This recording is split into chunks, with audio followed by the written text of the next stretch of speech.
Planos são inúteis, mas planejar é fundamental. Por que isso é tão significativo para você, Kleber? Cara, a gente como brasileiro tem uma dificuldade muito grande de se organizar, a gente tem aquela cultura de fazenda, do improviso, então o brasileiro perde muito tempo no improviso, né? Tem pesquisas aí que a nossa eficiência ela é 10 vezes menor que, por exemplo, americanos. Então, a minha origem como militar fez com que eu enxergasse de fato que planos são extremamente importantes. Se você tiver que improvisar, até com um pequeno plano é melhor este improviso. Entendi. Ou seja, um ponto que eu quero saber, plano é, talvez, só para ver se eu falei certa frase, plano é fundamental, mas planejar não é o contrário mesmo. Não. Planejar é fundamental. Planos são inúteis. Planos são inúteis, mas planejar é fundamental. Então eu falei a frase Então, assim, errada. as pessoas acham que planejamento é algo inútil. Entendi. Mas quando você tem, pelo menos ali, um esboço, ele é fundamental para a tomada de decisão. Isso é uma frase que eu gosto muito de seguir, é quase como se fosse um mantra, né? Ela é de um general americano, o general Eisenhower, que eu levo isso para quase tudo que eu vou discutir com o time, né, que começa a querer desviar, aquela criatividade pela criatividade, eu falo, cara, vamos voltar aqui, vamos começar a colocar a bola no chão, porque isso aqui tem que virar pelo menos um mind map para ser ali um planejamento básico. Isso sempre foi assim na sua atuação ou foi a partir de determinado momento da sua vida que você começou a usar isso como mantra, vamos dizer, como verdade? Cara, num primeiro momento você não percebe que você tem esse certo hábito. Você vai fazendo também, mas conforme você vai evoluindo, você vai olhando para trás, eu falei, cara, eu sempre fiz dessa maneira. E lógico, com a evolução você vai também adquirindo novas ferramentas e que no final das contas vai se somando a um hábito, um padrão que você já atua. Entendi. Então eu sempre tive isso comigo. Kleber, você é um improvável? Conceitua para mim, Igor, o que é um improvável na sua ótica? Muito bom. Improvável, do meu ponto de vista, é aquela pessoa que escolheu mudar o rumo da sua própria história. Com certeza eu sou um improvável. Eu vou falar algo que talvez você como psicólogo, a gente às vezes tem algumas travas, né? Mas meus pais se separaram quando eu tinha apenas 8 anos de idade, 1984. Eu tinha 8, meu irmão, 4 anos mais velho, 12 anos.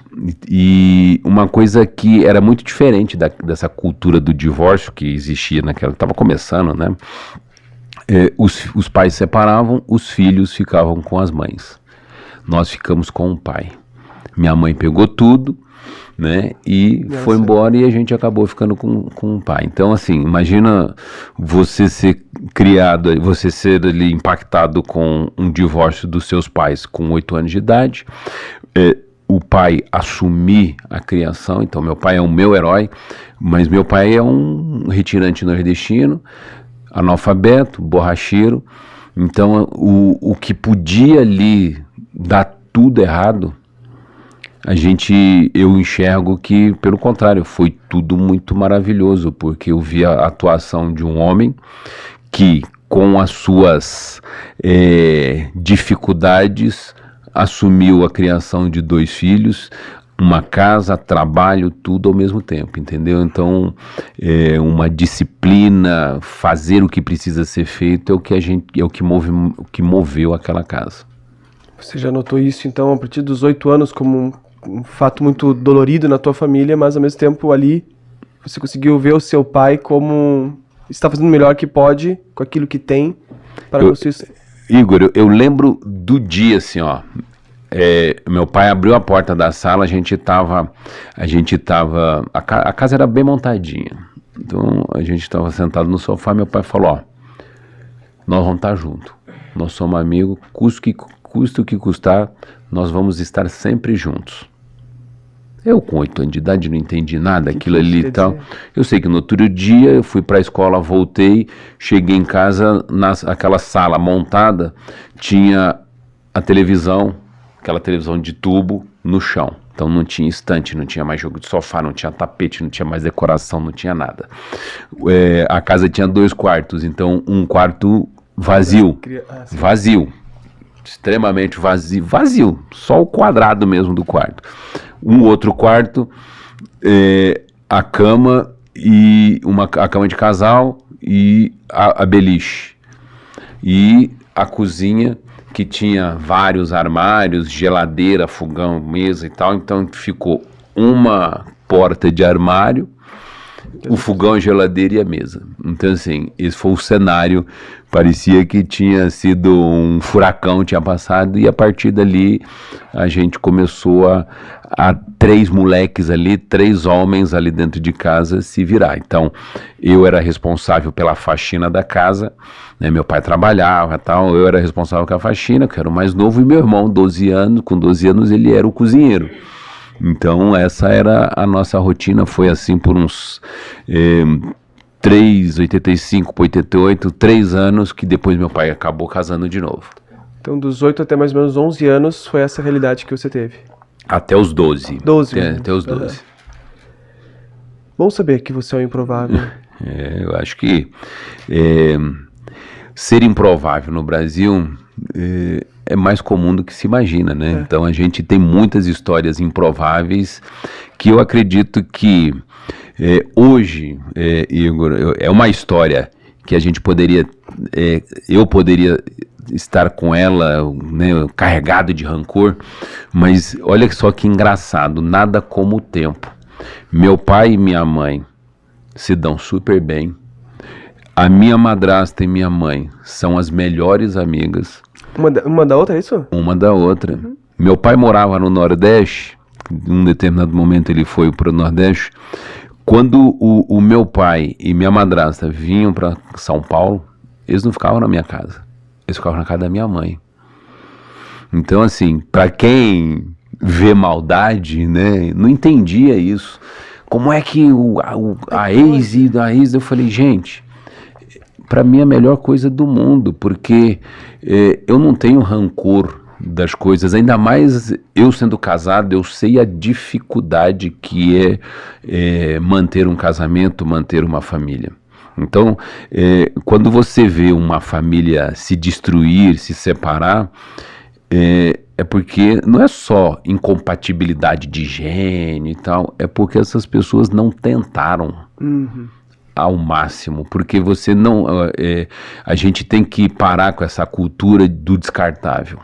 Na vida não é nada descartável, entendeu? E aí, né, o consumismo, você tá lá, compra um relógio, quebrou, não quero mais, você vai e troca, né? Então, isso não se traz para uma família, isso não se traz para um filho, isso não se traz para um pet. E o que a gente vê muito é o contrário. Muitas famílias no primeiro trupicão já separa, né? Já começa aquela confusão, o filho é meu, o filho é teu, não, eu não quero o filho e tal, cachorro então o nego abandona. Então, quando a gente entende que algumas instituições, elas são instituições fundamentais, a gente precisa entender que essas instituições, elas têm falhas. Elas têm falhas, né? Nada é perfeito nessa vida, mas que quando há um alinhamento de propósito, há uma intenção de construção, de crescimento, ao invés de você jogar essa instituição achando que vai trazer algo novo, totalmente perfeito, diferente, talvez é melhor você gastar tempo, ajustar aquela instituição e a partir daquilo ali, daquela base, você dá um outro salto, entendeu? Então, eu não tenho rancor nenhum da minha mãe, eu não tenho rancor nenhum dos meus pais. Lógico que, olhando 360, às vezes a gente quer fala, pô, mas se eu tivesse tido pai e mãe, o meu inglês seria muito melhor. Mas eu não tive problema nenhum, porque assim, tudo que eu construí foi com base nos valores que eu vi no pai, da mãe, principalmente do meu pai, e depois foi meu esforço. E quais valores foram esses, Kleber? Esses nucleares, esses 2, 3 valores que você viu desde seu pai e que colaborou para você estar onde você está hoje? Eu acho que o principal valor e que eu tenho muito com os meus filhos é estar próximo. Proximidade, é estar muito próximo, é uma coisa que eu faço, né, que eu evoluí, porque assim, às vezes a gente tem aquela coisa, né, criar um filho, né, todo mundo fala assim, pô, não tem um manual, como é que você cria um filho? É simples, cria do jeito que você foi criado e aperfeiçoa. Não adianta você querer olhar para o lado, achar aquela outra família, vou criar meu filho daquele jeito, porque não é o teu modelo, ali não é a tua origem. Então eu crio meus filhos do jeito que eu fui criado, né? Meu pai acertou, errou um monte, eu acerto e erro, mas assim, eu tenho a consciência de que aqueles valores, né, de estar próximo, de em todos os momentos você tá ali para suportar, né, para estar junto, você mostrar o caminho do bem, né, da honestidade. Isso daí eu aprendi com meu pai, então eu tô sempre junto dos meus filhos. Eu falo assim, cara, você é um cara cheio de amigos? Eu acho que eu encho uma mão, 5 pessoas aí, mas os meus principais amigos, aonde eu gosto, não é que eu gosto, eu amo de estar, é quando eu estou com meus filhos, seja num churrasco, seja numa festa.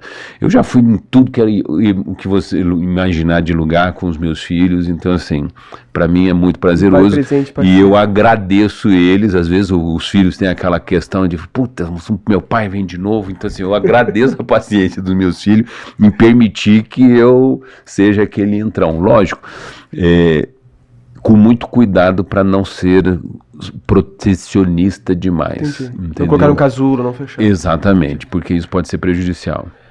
Obrigado, viu? Eu não sei se as pessoas necessariamente sabem quem você é por completo, e por isso que fiz as perguntas de origem, e agora que você está aqui comigo nesse episódio, já ouviu um pouco da origem do Kleber, é importante você saber quem é o Kleber hoje.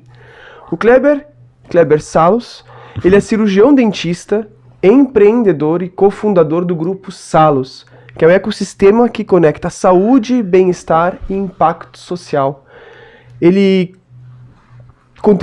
é formado, em odontologia e construiu uma trajetória marcada pela disciplina militar, ou seja, passou pelo exército. Sim.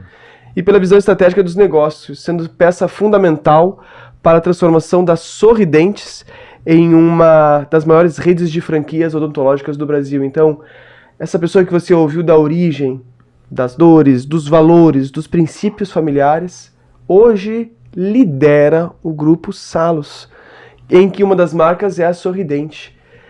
Minha principal ideia do nosso episódio de hoje, aliás, muito obrigado pela sua presença, Cleber, para mim é uma honra muito grande. E eu comecei te perguntando sobre se você é um improvável, porque meu principal objetivo é conversar com pessoas improváveis, ou que querem ser improváveis, querem mudar suas vidas, mas às vezes estão ali no meio do... Meu Deus, tá difícil respirar. E gostam de se inspirar em pessoas que ou venceram ou estão vencendo. E você passou por uma jornada muito batalhadora de trabalho, de disciplina, para chegar hoje em liderar a Sorridentes e outras empresas do Grupo Salos. E é por isso que eu tenho uma honra muito grande de ter por aqui, porque a principal ideia desse podcast é buscar entender o que é indispensável, ou melhor dizendo, o que foi indispensável para você estar e chegar onde você está hoje, para de tal forma inspirar outras pessoas a poderem, pelo menos, se basear na sua história, nas suas escolhas, para quem sabe também tornarem-se improváveis e vencerem e contribuírem à vida de uma forma geral. Nossa, fantástico. Acho que essa tua missão de levar esse tipo de conteúdo para as pessoas é muito nobre, porque no passado a gente não tinha canais como este, né? As pessoas olhavam ali, às vezes era um tio, né? Era o circo familiar, né? Falou, pô, aquele tio é vencedor, e aí você acabava modelando com aquele tio, e o que você está proporcionando é uma reverberação aí em nível mundial, porque esse tipo de conteúdo aqui é para quem quiser. Então a pessoa precisa simplesmente querer mudar de vida. E modelos, né, pessoas nesse Brasil, nesse mundo, para inspirar, não falta. E para mim é um prazer poder falar, porque de fato, né, você falou um pouquinho aí da minha trajetória empreendedora, e antes começamos a falar se eu era um improvável, e de fato, né, um moleque da periferia de São Paulo, né, filho de pai nordestino, mãe do interior, borracheiro, uma cabeleireira, né, se separaram. Então assim, ó, se você fosse pegar o começo, era só desgraça, só coisa ruim, entendeu? E que muita gente se abraça nesse tipo de problema e fala, eu não venci por causa dos meus pais. Não adianta querer terceirizar. Se você quer ser um improvável, né, um indispensável, né, se você acha que é, só depende do indivíduo reverter essa situação. Porque o mundo está aí para pessoas que querem fazer. Kleber, eu quero fazer duas perguntas para você. Primeiro, eu quero saber qual é a sua realidade hoje. Me conta um pouquinho do seu negócio hoje. Qual é o tamanho do Grupo Salos? Enfim, quais são os braços do grupo? Para a pessoa agora ter esse marco, assim, ok, já sei do Kleber de 8 anos e o Kleber de agora. Hoje o Kleber ele faz parte de um ecossistema de saúde e bem-estar, né? Nós começamos pela Sorridentes, uma clínica, um consultório, era assim que era a odontologia há 30 anos atrás, e nós achamos um modelo alicerçado em propósito, que é de levar acesso, conforto, conveniência, sem abrir mão de qualidade para o maior número de pessoas. E isso deu muito certo, virou... Acesso? Quais são os 4 pilares de acesso? Acesso. Então, acesso você tem acesso não só financeiramente, mas acesso às maiores tecnologias da odontologia, conforto, estrutura das clínicas, né?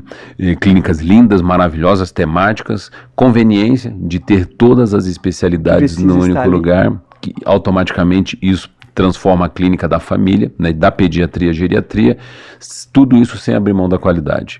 Então, estes pilares, Igor, virou a base do modelo de franquia que a gente apresentou em 2006, e a gente tem aí hoje mais de 500 clínicas aí espalhadas pelo Brasil. O modelo da Sorridentes deu tão certo, né, com clínicas aí em mais de 20 estados, que a gente acabou atraindo a atenção de outros negócios, né? A gente recebeu várias propostas de compra de negócios como lavanderia, como restaurantes, mas a gente sempre teve um cuidado de focar num único negócio, que é saúde e bem-estar. Então a gente quer tratar das pessoas, a gente é um ecossistema que gosta de gente, então eu digo que é gente cuidando de gente. Então nós tivemos a oportunidade de montar uma rede de clínicas oftalmológicas chamada Olhar Certo. Nós temos uma rede de clínicas de estética, que é a Gil Estética Avançada, então vai desde a depilação até tratamentos invasivos com botox. Nós temos também uma empresa de imunização chamada Amo Vacinas, né, que depois o brasileiro sempre teve a cultura da vacina, né, mas quando a gente tem a cultura da vacina, muitas vezes é porque a gente tem um filho pequeno e que a gente tem a cadernetinha de vacinação, então a gente é muito atento com as vacinas, mas a pandemia fez com que os adultos também começassem a buscar as vacinas, e virou um negócio assim fantástico. Hoje a gente tem 50 clínicas aí pelo Brasil. Então essa é a vertical franchise. Além disso, nós temos uma operadora de planos odontológicos, nós temos um hospital aqui na zona sul de São Paulo, em Moema, chamado Mira Hospital Oftalmológico. Um hospital oftalmológico, oftalmológico, só, tá bom? Exato, oftalmológico. Nós temos uma empresa de benefícios, nós temos um marketplace, nós temos uma fábrica de alinhadores ortodônticos, enfim, são 11 ou 12 marcas que sustentam esse ecossistema de saúde e bem-estar. Esse grupo já tem aí atingiu um valuation aí na casa de 1 bi 200, e a gente agora, nesse ano de 2025, a gente está comemorando os 30 anos da Sorridentes. Eu gosto de falar desses 30 anos porque, infelizmente, no Brasil tem alguns indicadores no empreendedorismo que não são tão positivos. né, 88% das empresas eles quebram antes de completar 5 anos. Né? E apenas 12% das empresas no Brasil atinge 30 anos. Então, a gente fica muito feliz com o que a gente vem proporcionando, porque nosso negócio de saúde e bem-estar está totalmente alinhado a essa onda que hoje o mundo está falando da cultura wellness, né? Então, assim, não é só mais a saúde pontual. Eu não estou cuidando do dente, eu não estou cuidando do olho, eu estou cuidando do ecossistema humano total. Então, vai desde a psicologia desse paciente, ele tem que estar bem emocionalmente, né, psicologicamente falando, ele tem que ter a saúde da boca, porque a saúde começa pela boca, é a porta de entrada dos nutrientes, dos alimentos, enfim. Cada vez mais a gente olha a questão da MEV, né, a medicina como estilo de vida, e a gente estar inserido nesse setor é algo muito gratificante, porque as pessoas vão viver mais. E para viver mais, as pessoas precisam trabalhar preditivamente, para que elas possam ter ali 80, 90, 100 anos, mobilidade e qualidade de vida. E para onde vocês estão olhando agora? Porque você está valuation de 1,2 bilhões. Para onde você está olhando como empresário? A gente quer potencializar ainda mais, né? O Brasil, quando a gente olha o nosso mapa de expansão, eu estou muito centrado na região sudeste e sul.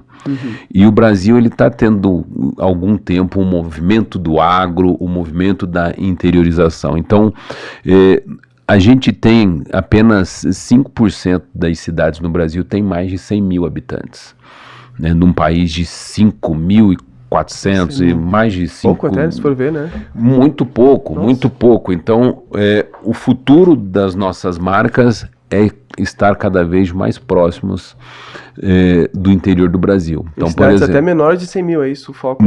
Exatamente. A gente está para inaugurar uma clínica Sorridentes numa cidade que eu sinceramente, desculpa os moradores da cidade, que eu nunca tinha ouvido falar, chamada Xinguara, que fica no Pará, entendeu? Então, assim, a franqueada veio, conheceu a marca, uma baita de uma profissional, e o que ela está fazendo? Ela chegou e falou, cara, eu vou levar uma marca do grande centro de São Paulo para essa cidade aqui, porque eu quero levar o acesso, o conforto, a conveniência e a qualidade para esse lugar. Então, preenche todos os critérios da marca. É isso que a gente pensa. Então, assim, todas as nossas marcas, elas têm aderência a serem implantadas em qualquer lugar desse Brasilzão.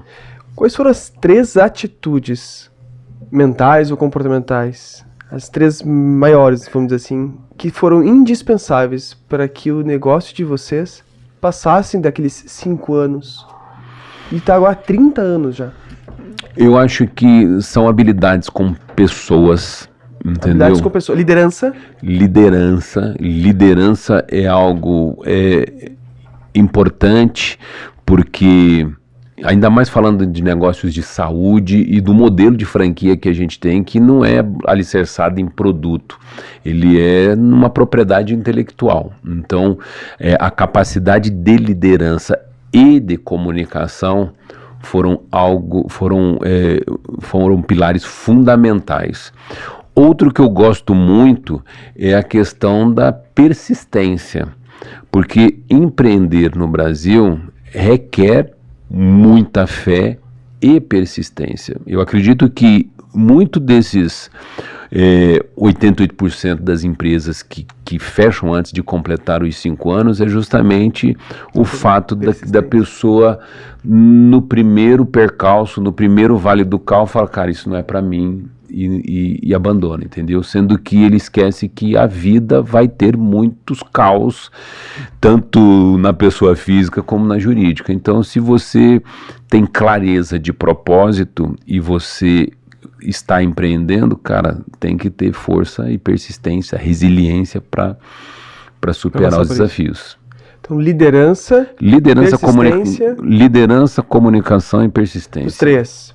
Perfeito, entendi. E a pergunta que eu faço a partir disso é, onde você aprendeu liderança? Liderança se aperfeiçoa, né? Então, você como psicólogo sabe daquelas várias ferramentas de perfil comportamental. Agora que a gente tem uma empresa bem estruturada, a gente usa muito dessas ferramentas, mas até então a gente não sabia disso. Então, a liderança, ela não é só uma questão nata, né? Todo mundo fala, só o dominante é o líder.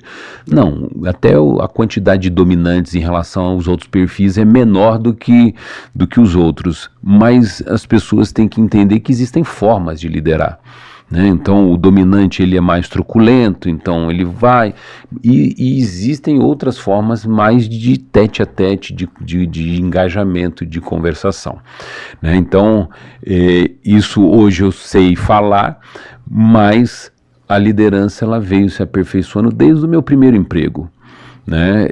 Foi quantos anos você teve? Eu tinha 15 anos e eu trabalhava ali como auxiliar de almoxarifado numa empresa de artigos esportivos. Então era um emprego, até está relatado no filme, né? Depois a gente vai falar um pouquinho do filme. Então eu queria meu primeiro emprego e, cara, eu fui. E ali eu vi a postura do meu líder. Então assim, se você quer liderar, eu acredito que todo bom líder, ele primeiro é um excelente liderado.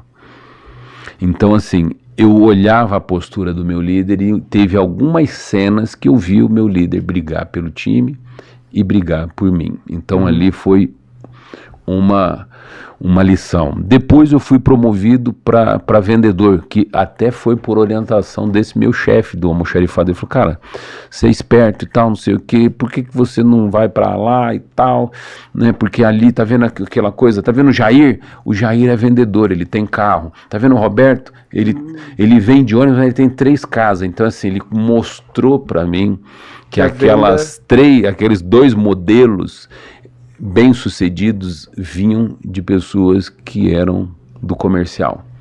E aí eu almejei ir pro comercial. Fui pro comercial, peguei uma carteira podre, né? Me deram lá uma carteira de clientes que estavam devendo para a empresa. Eu falei, cara, então comecei. O cara me deu uma aulinha e eu fui na persistência. Para que eles pagassem as dívidas. Pagando, e minha carteira ficou saudabilíssima. E aí eu fiz uma venda, que foi a maior venda da loja num dia, e o gerente queria, eu era moleque ainda, né? O gerente queria a venda para ele. Ele falou, cara, você não é muito novo e tal, isso é muito grande para você. E aí os vendedores e o líder de venda falou, não, a venda é do garotão. O pessoal me chama de garotão lá na loja. Lá. É do garotão, ele começou, ele vai terminar. Então assim, de novo eu vi uma postura do líder. De liderança. Entendi. Cuidando do liderado, entendeu? Então, na época, Igor, claro que a gente é jovem, não tem experiência, a gente está vivendo, a gente não está percebendo isso. Eu estou falando isso agora, né, com quase 50 anos de idade, e aí a gente tem clareza, e eu falo, cara, aquilo foi fundamental na construção da minha liderança. Depois disso, eu fui para o exército, né? Então, assim, o exército já é outra escola de liderança, né? Muito voltado à hierarquia e disciplina, onde eu me encaixei muito bem nisso daí, porque eu sempre fui um cara de muito respeito, né? Que aprendi muito isso com meu pai, então assim, a hierarquia e disciplina fluiu perfeitamente. Então, rapidamente, eu fiz um curso de cabo, eu fiz um curso de sargento e eu acabei ali tendo que desenvolver ali uma liderança, onde o meu principal desafio foi o fato de eu ter sido muito rápido ali, né, na minha ascensão, na minha carreira ali no exército. Eu fiquei com muita gente da minha própria turma, então eu tinha militares da minha turma, né, que entraram comigo, e aí o pessoal falou, cara, eu nunca vou te respeitar. Eu falei, não, beleza, não tem problema, é só você fazer o que precisa ser feito, né, porque aquela coisa, na mesma turma, sim, tem aquela coisa, vamos resolver no braço e tal. Eu falei, beleza. E um dia, um sargento estava passando, e ele, por acaso, ele era gaúcho, olha aí, Ronaldo, ele falava, bah, né, guri, Guri, Não, ele não era guri, ele chegou, ó, ô cabo, vem aqui, você vai me dar 10 nomes daquele grupo e você vai participar. O que é participar? É você dar o nome e solicitar uma punição para determinado, por quebra de disciplina.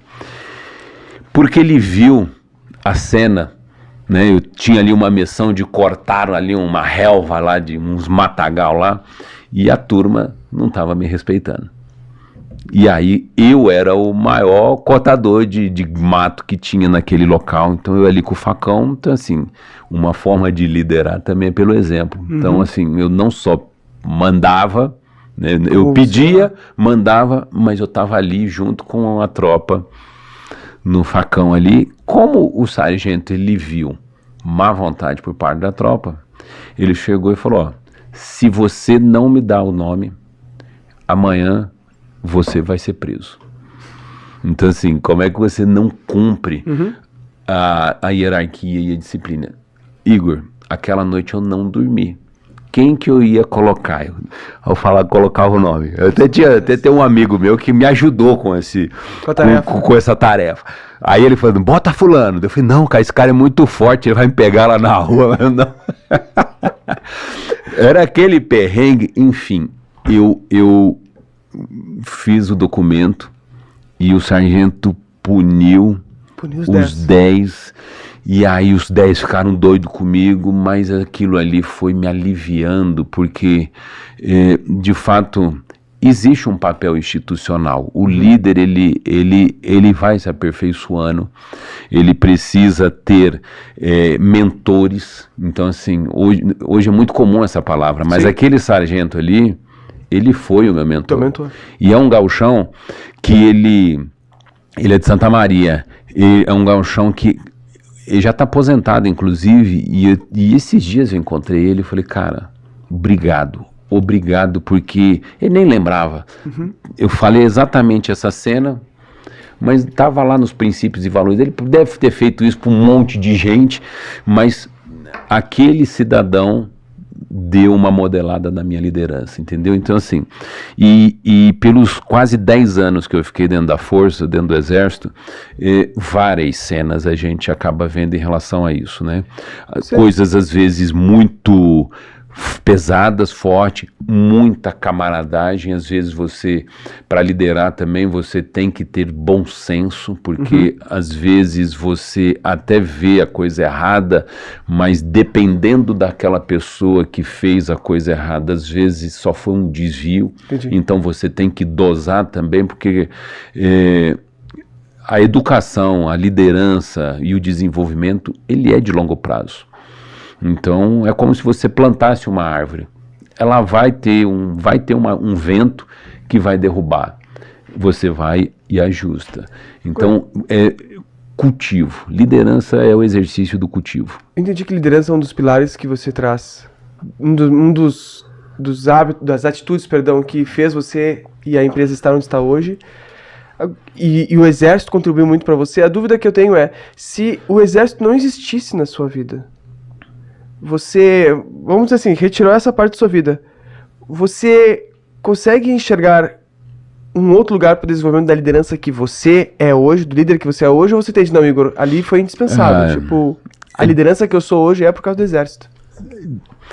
É difícil você extrair coisas que depois que você já adquiriu, né? Ainda mais quando é tão marcante como foi essa escola para mim. Mas se eu não tivesse entrado no exército, o meu caminho seria o caminho das vendas. Né? Então eu estava indo tão bem nas vendas que quando eu resolvi entrar no exército, o meu patrão ainda tinha falado, cara, eu tô te dando um carro, eu tô te dando uma área, eu ia pegar a área de Ribeirão Preto, aquela coisa, e você iria ser um vendedor regional de tal lugar ali. Então assim, sinceramente eu não sei como é que seria a minha escola, né, meus modelos, né, as pessoas que eu iria modelar, mas eu estava ali no caminho, né? Então eu acho que o exército foi uma vírgula ali naquele momento que falou, cara, beleza, você aprendeu um pouquinho aqui do meio civil, Começou bem, agora eu vou te dar mais uma carga de um outro tipo de liderança. Eu acho que o maior desafio foi quando eu saí, que voltei para a vida civil, foi trazer aquela rigidez, aquela hierarquia e disciplina de novo para o mercado civil, onde eu tive que adequar esse tipo de liderança, né? Porque no começo a gente tem muitas formalidades e as pessoas hoje não têm mais essas formalidades, as pessoas não têm mais tanto compromisso, então você tem, né? E isso piorou ou evoluiu demais, né? Porque hoje Fala muito da geração Z, né? Como você consegue liderar a partir de agora essa geração atual? Não dá pra falar aqui, né? Que senão a censura pega, né? Mas assim, eu acho que é muita conversa. É muita comunicação, entendeu? E entender o alinhamento de propósito. Você precisa gastar hoje muito mais tempo na contratação das pessoas, porque as empresas dessa geração, elas meio que viraram uma curva de rio, né? Eu falo que as pessoas estão ali na escola, não estão com tanta atenção, as pessoas saem, vão arrumar um emprego, elas não estão tão dedicadas, elas não querem pagar não querem passar pelo fogo do combate, né? Eu falo muito que é igual ferro, né? Para ele virar uma espada, ele passa pelo fogo.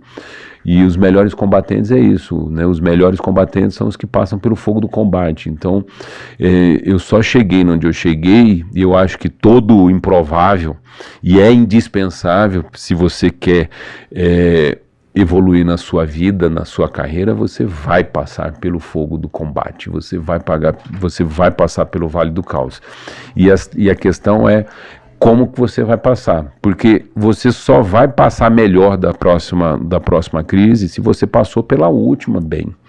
Porque o erro, as pessoas hoje têm medo de errar, têm medo. O erro não é nada mais, nada menos do que o aperfeiçoamento do que era para estar certo. Então assim, você fez, tentou e tal, errou, cara, a próxima vez eu não vou errar esse erro. Entendeu? Sempre erro novo, né? Você vai estar naquele buraco você não trupica mais, entendeu? Então eu acho que essa geração, ela tá muito... Ela tá se preservando demais de não sei o que, entendeu? Não põe a mão, não é curioso. Lógico que ela tem outras habilidades, né? Sim. Então, nativo tecnológico e tal, mas acho que falta um pouco de ousadia. Entendi.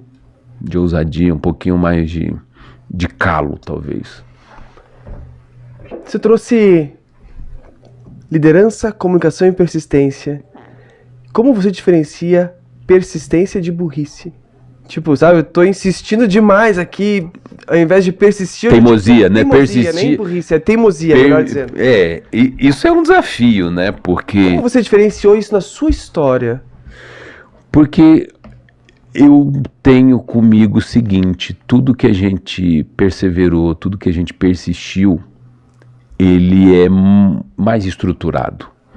Ele deixa legado. Ele vem de uma construção e ele vai ter caos e ele vai balançar, mas não vai cair. Então, é uma linha muito tênue. Então, na verdade, existia uma ideia de legado, existia um propósito. Porque eu tô entendendo, a diferença de persistência e teimosia é o propósito. Sim, você tem que ter um pensamento, você tem que ter uma visão, é igual a fé. Né? Fé você acredita sem ver, a visão é a fé das empresas. Então, precisa ter um tempo. Né?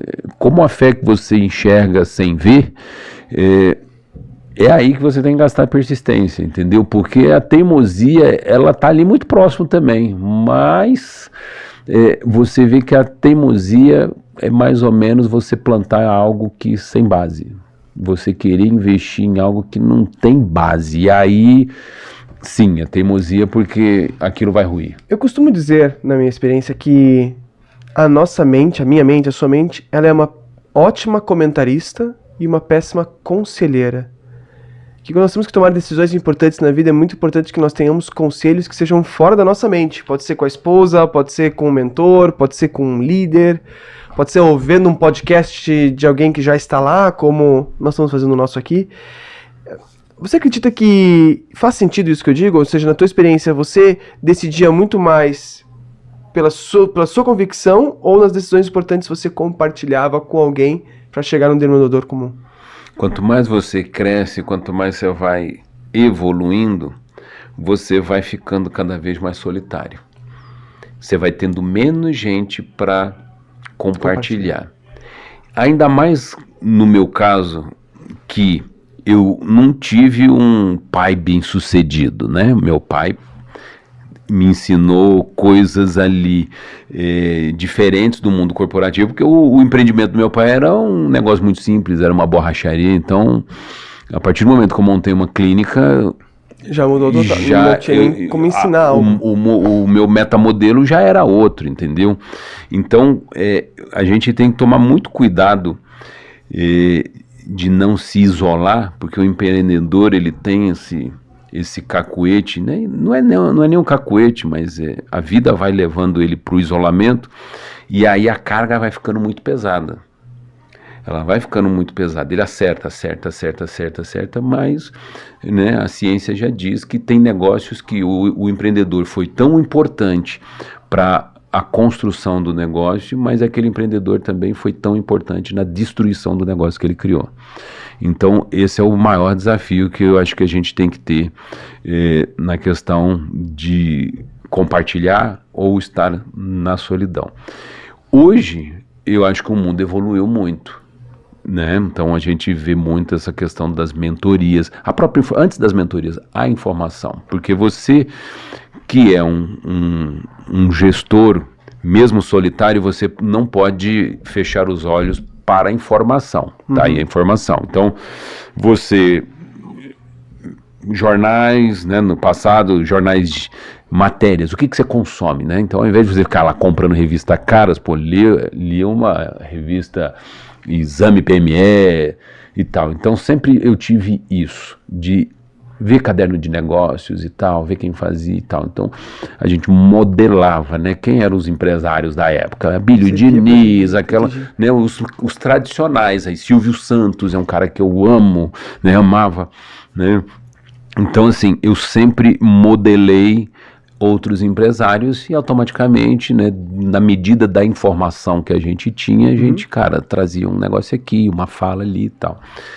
Com a internet, isso daí tomou outra proporção. Então, hoje você com o seu celular aqui, você no YouTube, no Spotify, você tem mentorias, cursos, conselhos absurdos, né? Hoje você tem que fazer o contrário, você tem que fazer uma curadoria, senão você entra em parafuso de tanto milagre também que tem. Então, eu acho que hoje está muito mais acessível para o empresário, entendeu? Então, ele tem que fazer a curadoria para não entrar em parafuso, mas quem é a pessoa próxima, cara, não é muita gente.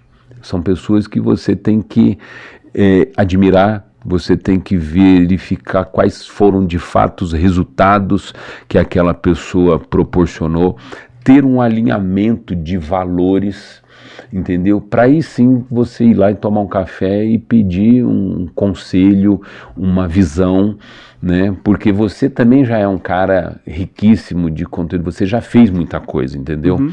Então, a gente não vai dar o pulo do gato. Às vezes é um detalhe, é um detalhinho que pode fazer o teu negócio triplicar, né? Ou multiplicar o negócio.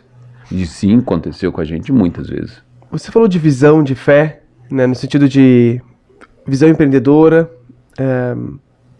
Quando vocês tiveram primeiro Sorridentes, já era Sorridentes ou era uma outra marca? Não. Primeira clínica era uma outra marca? Era um consultório. Era um consultório, né? Como é que era a odontologia lá no final dos anos 90, né? Era, cara, clássico. Um dentista se formava, ele montava um consultório em cima se ele fosse mais humilde, ele montava na periferia um consultório, em cima de uma padaria, em cima de um açougue, e assim que foi que a Sorridentes nasceu, o consultório odontológico da Vila Cisper. onde a doutora Carla, minha esposa, veio de Alfenas, ela se formou em Alfenas, tentou trabalhar em outros consultórios, convênios, não se adequou e montou o consultório dela, né, comprando um consultório de um protético, inclusive. E a partir do momento que ela comprou ali com o próprio atendimento e tal, ela deu o ritmo dela, entendeu? Então esse era um modelo clássico de odontologia. O grande pulo do gato para nós, né, o comecinho foi a veia comercial que a Carla tem, né?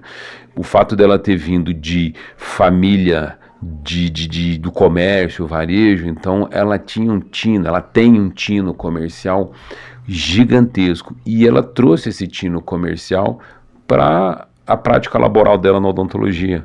Então o que muitos dentistas, né, gostam de falar tecnicamente com a população, falar da causa do Streptococcus mutans, ação e tal. Então assim, a Carla, de um jeito simples, ela falava a língua do povo, ela fala a língua do povo, que é o que a pessoa precisa entender. Então acho que esse é o grande o grande ponto de início da Sorridentes, foi, cara, a gente é uma solução para este público que precisa saber isto sobre a saúde bucal dele. Uma definição clara do público a ser atendido, do problema desse público. Exatamente. E uma comunicação simples, uma comunicação que comunique. Né? Quantas vezes você vai numa consulta, num psicólogo, num médico, você vai lá e fala, puta, ele falou isso, o que ele quis dizer? Né? Ele acha que ele é Jesus para falar em parábolas. Né? Então, assim, não. Você precisa falar a língua do povo. Então, isso foi fundamental, que entra na questão da comunicação, das três coisas aí que você anotou aí, entendeu? Então a comunicação clara com o cliente fez com que a Sorridentes de fato nascesse. A Sorridentes, ela nasceu quando o consultório da doutora Carla mudou de endereço para poucos metros do consultório inicial, onde nós tivemos a oportunidade de construir uma mega clínica. Nós financiamos um imóvel por 30 anos, na época a família inteira achando que a gente era maluco, né? Eu dei o meu carro, a Carla deu o carro, então assim, a gente deu tudo que a gente tinha de mais valioso na época e falou, cara, nós vamos montar o nosso sonho. Então, a partir daquela clínica, surgiram os pilares do acesso, do conforto, da conveniência, da qualidade, e virou algo extremamente diferenciado para aquela população. Aquele tipo de clínicas eram clínicas dignas dos bairros mais nobres do Brasil, né? Então a gente ia na zona sul de São Paulo e tal, olhava aquela clínica, aquele hospital, e falou, a gente ia lá e construía na zona leste. Então na zona leste a gente fez uma clínica que as pessoas, a vizinhança não acredita. Isso já é a segunda clínica? Isso, a primeira clínica. Saímos do consultório e montamos a nossa mega clínica. Essa mega clínica era tão impactante naquela comunidade que as pessoas achavam que aquilo tudo não era para elas. E não, né? Quando a gente fala de acesso, não é acesso a coisa ruim, é acesso a coisa boa. Você merece uma experiência diferente. Então, aquela clínica deu tão certo, tanto para os clientes, mas principalmente para os dentistas que trabalhavam dentro dela. Então, os dentistas, eles começaram a desejar uma clínica como aquela. E aí foi que começou a se montar a segunda, a terceira, tudo baseado naquele modelo. Então a clínica da Sorridentes da CISPER, que a gente tem até hoje, graças a Deus, ela é a célula máter de todo o nosso modelo de franquia. Quando foi que vocês tiveram, foi no momento, eu sei que a Carla sempre trabalhou muito, dá pra ver até no filme, aliás, logo mais eu quero falar um pouco sobre o filme, mas a doutora Carla sempre trabalhou. Sim. Mas quando foi o momento que foi assim, vamos ter uma clínica, teve a ver com a agenda demais lotada dela, ou já era uma ideia antes mesmo? Cara, aí de novo, é só indo para frente e olhando para trás para ver se a gente fez tudo planejadinho. Não, foi acontecendo. Eu acho que aí entra aquela questão da fé e da visão. Você montou um consultório, seja ele do tamanho que for, a gente tinha a visão de que aquilo era a maior empresa de odontologia que o Brasil já tinha. Entendeu? Não é porque estava na periferia, não era porque estava na periferia, era ali para atender aquele pessoal mais humilde. Não, aquilo ali era sinônimo de realização, de orgulho. Aquele consultorinho feio era uma empresa. Então, a mentalidade que a gente tinha em torno daquele negócio e a energia que a gente colocava dentro daquilo para comprar os melhores produtos, para treinar as pessoas, para buscar tecnologia, todo esse movimento, porque se você quer evoluir, você tem que criar um movimento enérgico ali de energia positiva, entendeu? Porque aí as coisas vão acontecendo. Então, essa energia, Igor, foi o que, cara, pô, vamos montar outra clínica? E é no boteco ali, que você vai na padaria, no café da manhã, nossa, tá tão bem e tal. Eu vi uma clínica na Zona Sul tão linda, se a gente tivesse isso lá, a gente ia... por que então a gente não monta uma? Vamos. Então, era assim, entendeu? Então, assim, a energia, Deus vai falando com você. Se você tem uma energia positiva, você atrai coisa boa, entendeu? Então é muito importante que o empresário, os empreendedores, independente do fogo do combate, você tenha uma mentalidade positiva. Positiva. Você falou de fé e agora falou de Deus. Deus é indispensável para você? Cada vez mais. E isso também é outra coisa que eu fiquei muito longe de Deus. Muito longe, né? Porque, minha mãe não me mandou eu fazer catecismo, né? Ela foi embora antes, meu pai muito menos, entendeu? Mas nada como a experiência. Por isso que a persistência, para mim, ela está relacionada ao longo prazo. Hoje, com 49 anos, pai de 2, tive filho muito novo, eu tenho 2 filhos lindos, maravilhosos, de 22, 23 anos, estudaram fora do país. Eles conhecem mais países do que eu. Eu já rodei, Igor, quase 70 países, ele já tem quase 80 países aí. Então, eu fiquei muito... Eu tinha fé, mas eu não tinha aquela coisa organizada. Né? Eu não tinha... as coisas aconteciam. E de uns tempos para cá, as coisas vieram tomando forma. E aí você começa a olhar para trás e falar, cara, aqui tinha dedo de Deus, aqui tem dedo de Deus. Quando você olha, tudo tem Deus por perto. Tal coisa aconteceu, cara, isso é coisa de Deus, entendeu? Então, hoje eu tenho comigo o seguinte, eu tenho a minha fé, eu tenho a minha rotina espiritual todos os dias, às 4 horas da manhã eu levanto para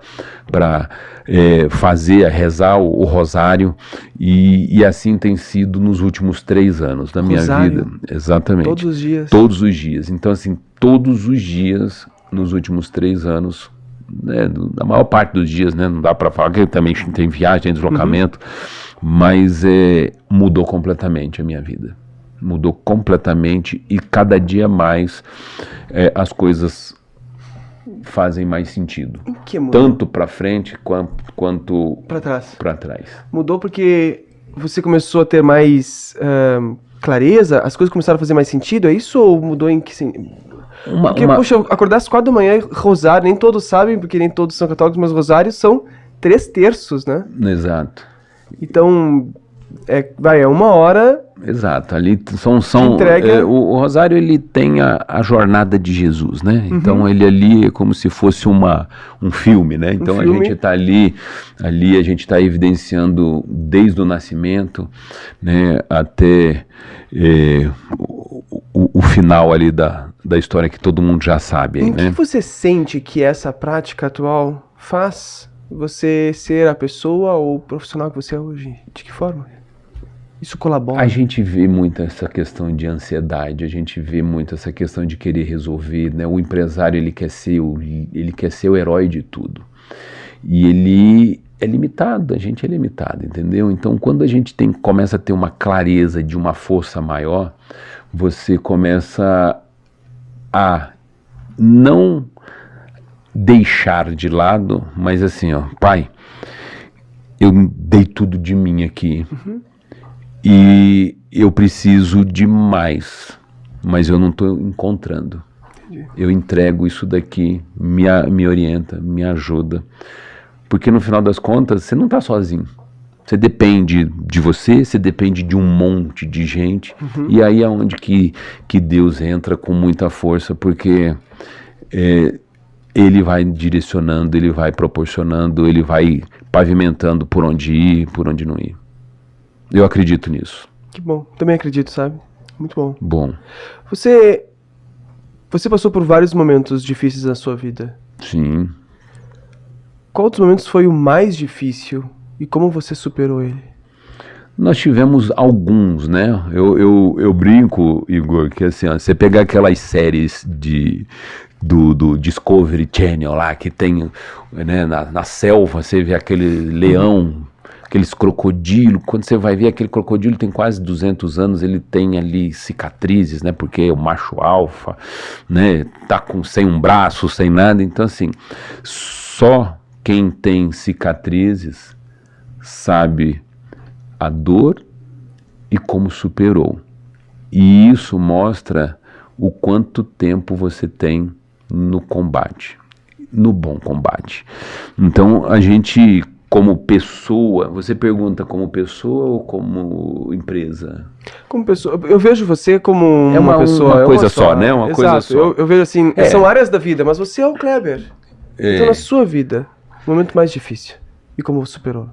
A gente tem vários. Eu tenho desde de um irmão que nasceu desse segundo casamento do meu pai, com uma doença crônica que ele durou 5 anos, e eu fui ali muito novo. Assim, ele nasceu em 90, eu tinha 12, 13 para 14 anos. Minha madrasta do Nordeste não sabia andar nada em São Paulo, e aí a gente descobriu que o menino tinha uma doença e que precisaria ficar num tratamento de longo prazo no Hospital das Clínicas. Era uma vida que era para morrer em 6 meses, e pelo cuidado que a gente teve, ficou 5 anos.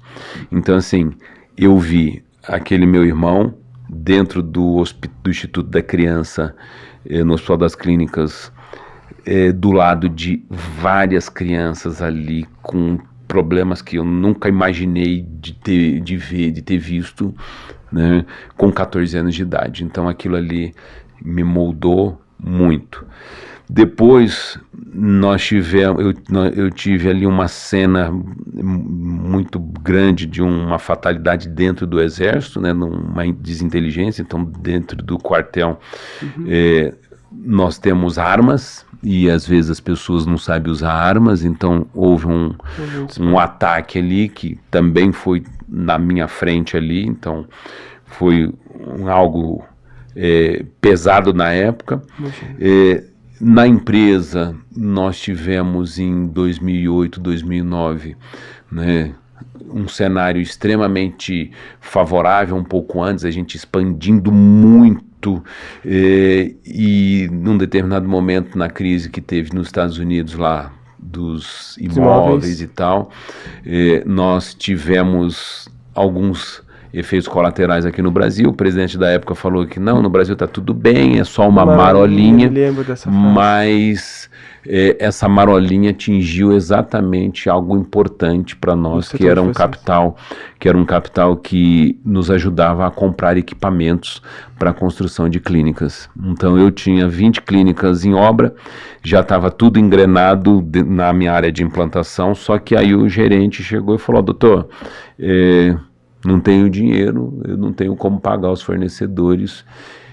Não, Felipe, se vira, arruma esse dinheiro aí, eu não posso parar a minha expansão, né? As clínicas iam faturar, estava dando tudo certo, e esse dinheiro ele me dava 6 meses de carência, com uma taxa de juros muito baixinha. E a gente construía a clínica muito rápido. Então o tempo, quanto mais rápido eu abrisse aquela clínica, mais rápido conseguiria pagar a própria clínica pagava o financiamento, e assim a coisa funcionava. E aí o Felipe falou: não vai ter, esse dinheiro inclusive nem existe mais nessa linha de crédito, foi direcionado para outro lugar. E aí sobrou dinheiro ruim, que é dinheiro caro, né, taxas de juros mais altas, com prazos reduzidos. A gente tinha que ter tomado 2 decisões: pegar o dinheiro ou perder 20 clínicas que estavam em obra. A gente optou em não perder a obra e pegar o dinheiro e montar, porque a gente sabia que o negócio ia rodar, só que ficou um ciclo financeiro muito ajustado e a gente teve ali um endividamento de 23 milhões. Essa cena, Igor, ela é tão impactante para nós que nós desenvolvemos um filme, nós realizamos um filme para comemoração dos 25 anos da Sorridentes, e essa cena é muito forte, porque eu lembro que, quando todo empreendedor é assim, eu lembro que eu devia X reais, no meu subconsciente é o seguinte: se eu vender o meu carro, eu não devo nada para ninguém. E aí a gente vai, empreende e tal. Vendi o carro para não dever, para seguir empreendendo. Exato. Então é muito comum isso no mundo dos negócios, né? Aí eu tinha um carro, depois eu tive um carro e um apartamento, e automaticamente o negócio precisava de dinheiro, aquela coisa, eu falava, cara, o tanto que eu tô devendo aqui, se eu vender meu carro e meu apartamento, eu não devo nada para ninguém, então vamos embora. Chegou num determinado momento, com 23 milhões de endividamento, nem se eu me vendesse, eu pagaria aquela conta. Então aquilo ali foi a primeira grande pancada de te deixar de joelho, entendeu? Então nós vendemos nossa casa para pagar 13º, tudo isso está relatado no filme. Então, uma coisa que a gente ia vender essa empresa para o concorrente, e eles iam oferecer só a dívida, né? Valia 40 milhões. A gente ia entregar pela dívida. Que bom que vocês decidiram não fazer. A gente encontrou... Vocês rezaram naquele momento? Foi uma decisão de vocês dois? Eu fiquei curioso. Eu vi o filme. Aliás, eu fortemente quero recomendar. Assista A Força do Sorriso. A Força de um Sorriso? A Força de um Sorriso. A Força de um Sorriso no YouTube. Procura não agora, porque tu tá vendo o episódio, mas acabou esse episódio. Procure e veja. É um vídeo muito bom. E essa cena realmente me impactou quando ofereceram para vocês, não, a gente compra a empresa pelo preço da dívida. Como é que vocês decidiram não? Ali, Igor, foi assim. Primeiro foi ter a clareza de que seria o melhor para a empresa, porque a empresa não é o Kleber, a Carla, e também não era a Sorridentes. A empresa era todas as pessoas que ali viviam, né? As famílias, né? Porque uma empresa, ela é um CNPJ recheado de CPFs, famílias, né? Entendeu? Então aquela empresa já tinha muita gente, muitas famílias vivendo daquilo. Então a nossa preocupação, a gente teve esse endividamento, mas a gente não deixou de honrar o pagamento de ninguém. Tanto é que a cena no filme onde a gente vende o apartamento por 200 mil a menos era justamente o dinheiro do 13º. Muitos poderiam chegar e falar o seguinte: cara, isso aqui é meu, tá no meu nome, eu vou passar isso pro nome de um terceiro e dar o calote ali nas famílias. Não foi nossa cultura, e isso daí a gente tem a consciência muito tranquila que a nossa jornada empreendedora, ela é alicerçada em cenas como essa, né, de se sacrificar pelo compromisso da responsabilidade. Então, a gente, naquele momento...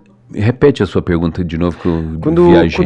Não, foi uma viagem muito boa, porque eu adorei, tá? Não foi tão viagem assim, mas quando ofereceram para vocês, eu compro a empresa de vocês apenas pelo dinheiro da dívida, vocês não disseram sim, mas tinha uma dívida de 23 milhões. A gente... O que fez vocês rezaram? A dúvida que eu tenho é, vocês falou que tem fé. Naquele momento foi uma conversa com Deus ou foram vocês? A fé tá aprimorada agora. Naquela época não. A gente estava vivendo. Então como vocês decidiram não vamos vender?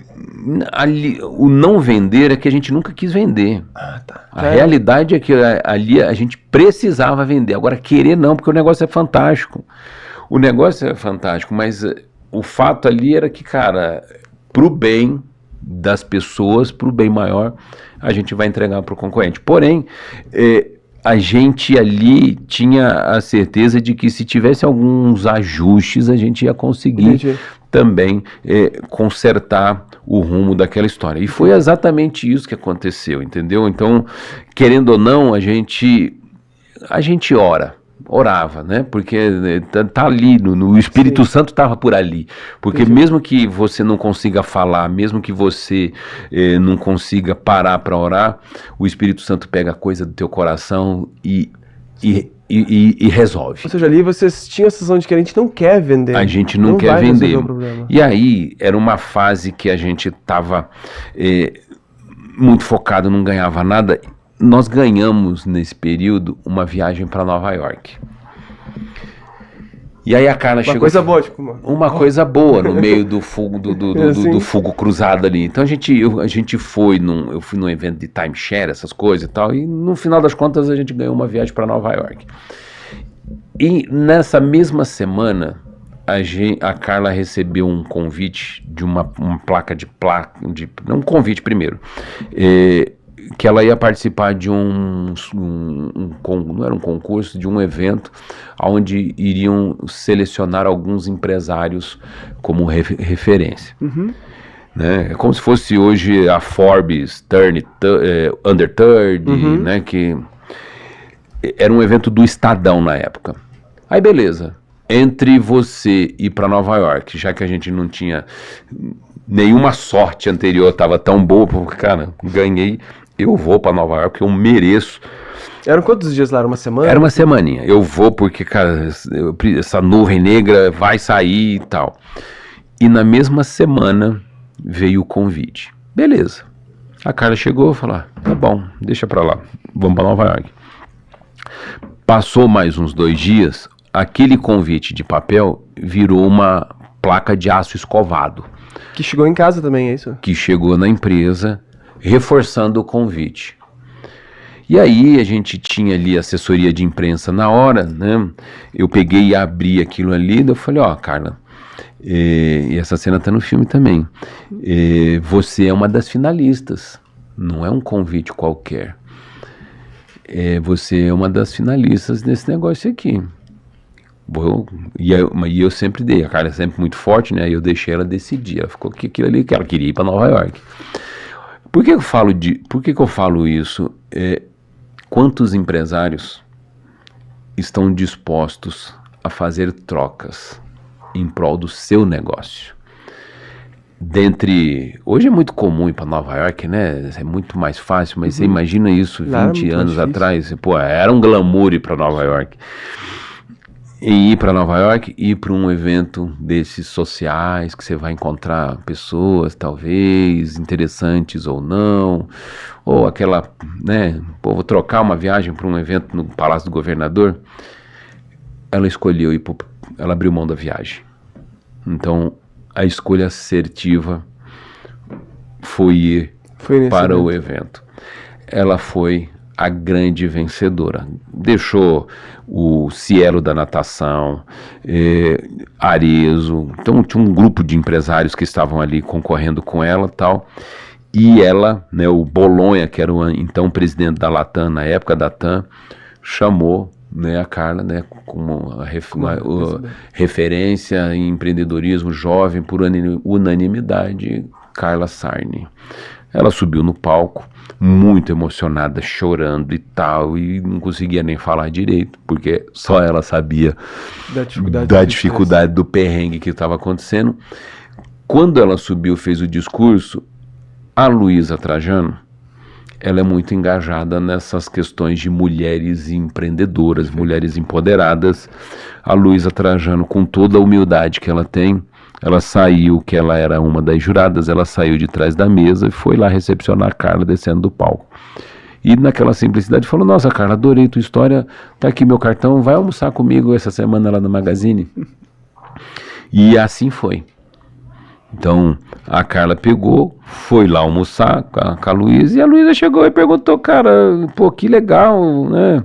Você construiu um império na odontologia, quais são os próximos passos agora? Eu falei, construir, mas eu vou vender para o concorrente. Porque ela contou a história, falou, eu tô devendo, a gente criou um endividamento por alavancagem, né? Então, para as pessoas entenderem que não foi um endividamento que o negócio era ruim, o negócio era maravilhoso, maravilhoso.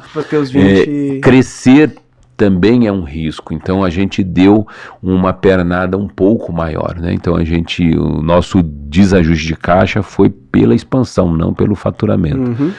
E o desajuste do fluxo financeiro. Então, o valor que a gente pegou emprestado era maior do que a gente estava gerando no prazo. E aí, a Luísa falou, mas é isso que você quer?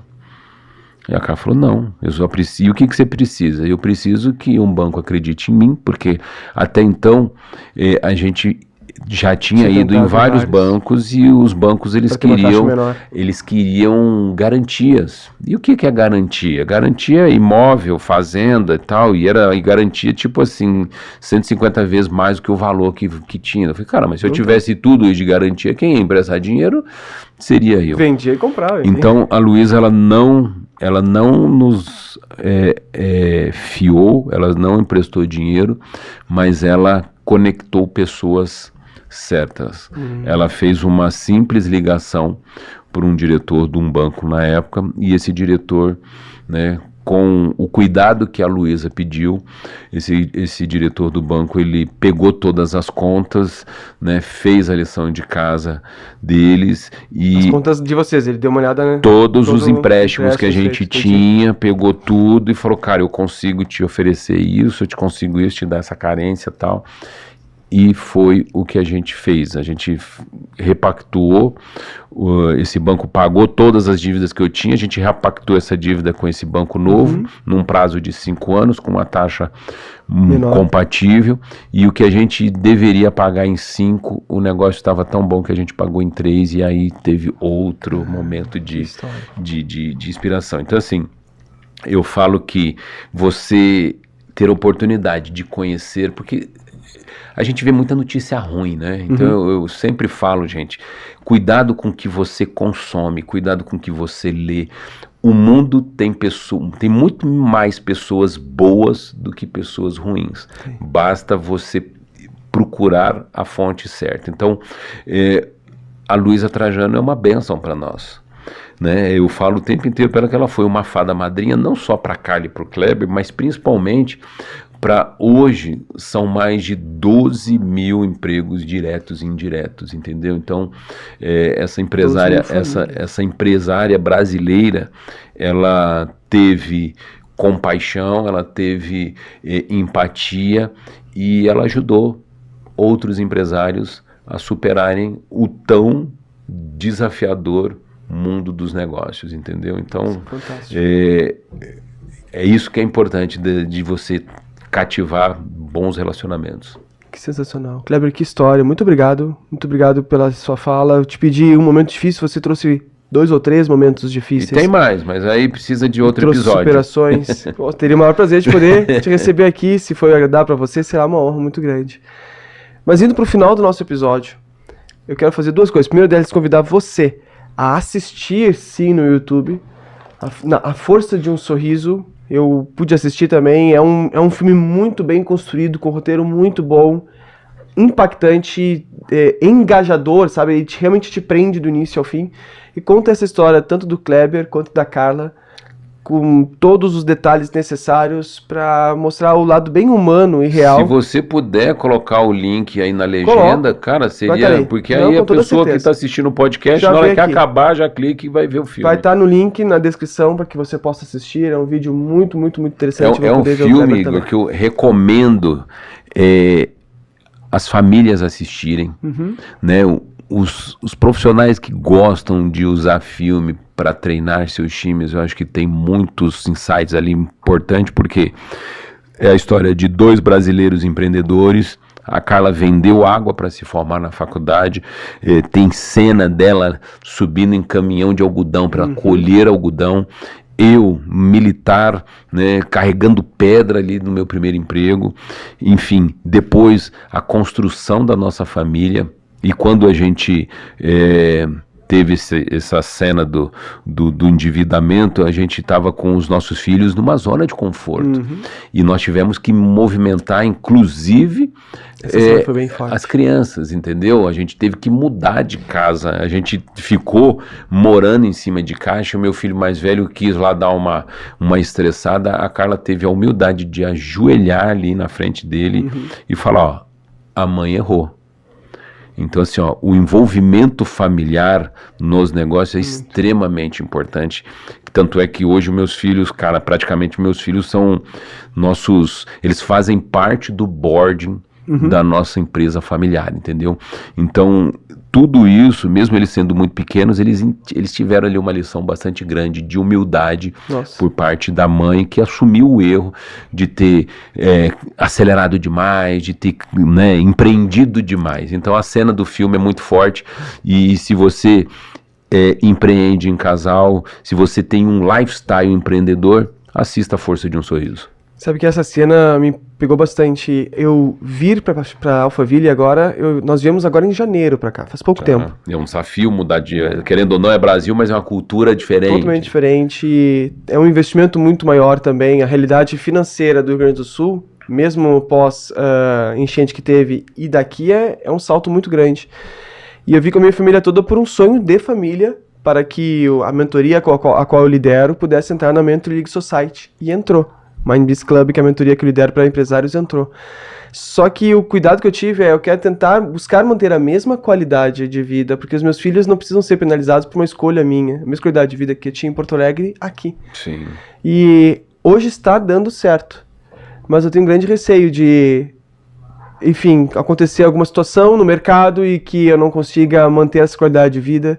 E a Carla me ensinou ali que é um momento em que eu tenho que, se realmente acontecer, eu vou me ajoelhar e falar para os meus filhos: eu errei, vamos reduzir um pouco, mas nós vamos voltar. Porque aquilo que você e a Carla fizeram... Isso é persistência. Isso é persistência. Isso não é teimosia, isso é persistência. Porque Deus não falou que a vida ia ser fácil. Ele nunca prometeu um mar de rosa. Ele prometeu força para você superar. Então eu acho que isso é o que eu falo muito na questão da persistência. E quem está no jogo... vai acontecer o desafio, entendeu? Você só precisa ter a maturidade que vai passar. E não adianta jogar a toalha. Vai passar porque, cara, daqui um dia vai vir de novo. Então, e cada desafio desse só vai te transformar num cara mais forte. Fantástico. Para finalizar, Kleber, tem muitos improváveis nos assistindo agora. O que você deixaria de mensagem para essas pessoas que ainda estão na área de guerra, estão na zona, talvez num momento difícil, talvez esteja neste momento num pior momento como os 23 milhões de dívida, ou elas querem realmente ouvir de você, que está aí num grupo fantástico, com valuation de 1,2 bi. Que mensagem você poderia deixar para esses improváveis manterem a persistência? Não percam a fé. Não percam a fé de que existem muitas coisas boas. A gente, como brasileiro, vira e mexe, cai naquela ladainha da crise, né, do vira-lata, de política, de cenário macroeconômico. A primeira coisa, Igor, é a autorresponsabilidade. Não perca a fé e saiba que tudo que acontecer é sua responsabilidade, ou é você, ou é apesar de você.